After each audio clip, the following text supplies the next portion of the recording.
I think is really important, Florida Hometown Democracy. It's a controversial measure that will be on the November statewide ballot. The reason we are fighting so many battles here on the urban development boundary, on things like off-road vehicles in the middle of Big Cypress National Preserve, is because county commissions are rubber stamping amendments and approving amendments to comprehensive land use planning. Eric mentioned the growth management issues facing the state of Florida. I'm not sure that Florida Hometown Democracy is a silver bullet, but I am sure that something has to change, that the pattern of irresponsible growth that's put us in the worst economic crisis since the Depression. You've got Wall Street on one hand and you've got Main Street on the other hand, and part of the problem we see in Florida is that local governments are not following their own comprehensive plans and constantly shifting the burden.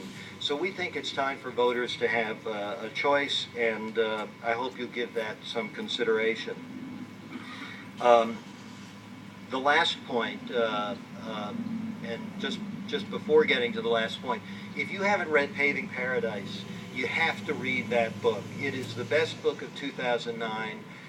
Craig and his co-writer Matt Waite did a tremendous job in describing the kinds of obstacles that citizens have, members of Tropical, Sierra Club, Friends of the Everglades, the obstacles we have in getting government to do what it's supposed to do. And unless you read the book and really get a sense for how special interests work against the environment, you really can't quite understand what we're up against. So a final note on the prospective purchase of U.S. sugar lands south of the Everglades agricultural area. I can't think of a more important thing for the Everglades than to do what Governor Chris started, and Eric Berman has done a tremendous job for the district trying to move forward.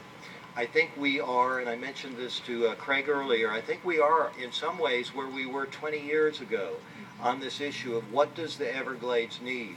And we have two federal judges who are saying it's time to do something.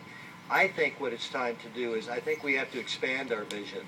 I think we need to urge Congress not just to buy this land from U.S. Sugar, but we need to put the other guys on the hook who have property that's even more important in terms of reestablishing connectivity from the Lake Okeechobee down to the remnant Everglades.